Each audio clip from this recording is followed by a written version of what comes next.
Hey, hi again! In the previous video I did a demonstration of the program so that you know how the program looks like and what is the output that the program generates, and also the interface of the program, which is a command line interface. So you input the data through the interface, the user inputs the data through the command line interface, and you get the output again from the command line. Now I have created a folder here somewhere and I have give it a name. You can give it any name that you want, and inside this folder I'll be putting all the files of this project. So we're talking about the data files like data.json. This is a file that contains the vocabulary where the program will extract, so we'll ask for a word and this file has the definition of that word, and also the .py files will be put in here.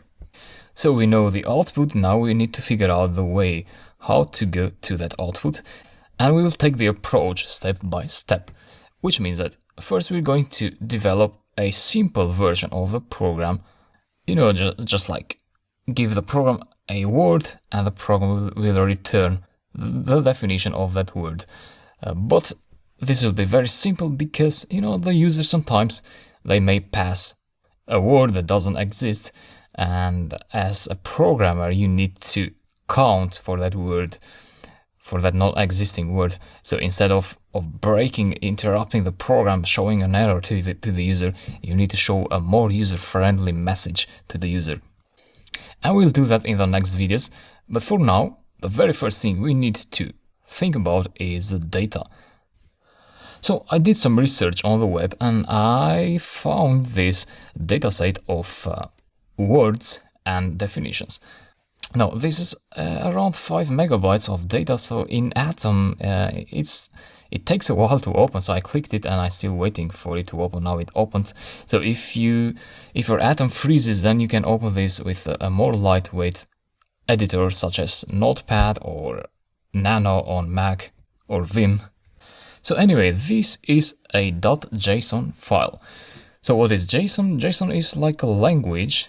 Some say it's not a language, it's just a set of rules how to format some data.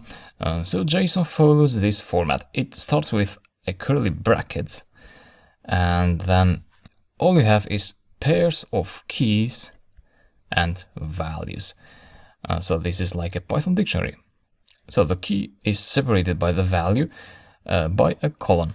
In this particular case, our values are inside square brackets, which suggests that sometimes you may have more than one item inside the brackets. For instance, let me search for the word, Control F or Command F, rain. So that will take us in here. First, let me go to View and toggle Software Wrap. So what that will do is it will fit the text inside my screen. So for the moment, you see precipitation is outside of the screen bounds. So look, this also takes a while because we have quite a lot of data here. Now the data looks better, so let me search for rain again, find. And so this is the key rain, or let's say the word rain, and this is the definition of the rain. And in this case we have two definitions because for some words you may have more than one meaning, or you have more than one form. For instance, this is the noun rain as a noun, so it's a precipitation, and this is the verb for rain. So when it rains, to fall from the clouds in drops of water. So it's a verb and a noun, and they are separated by a comma. So this is just like a Python dictionary. And now we need to figure out how to load this data into Python.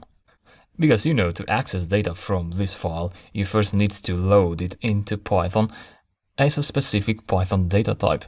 And then you access data from that data type. So think for a moment what Python data type would be more appropriate for this JSON file. So think about that, and I'll show just that in the next lecture. See you there.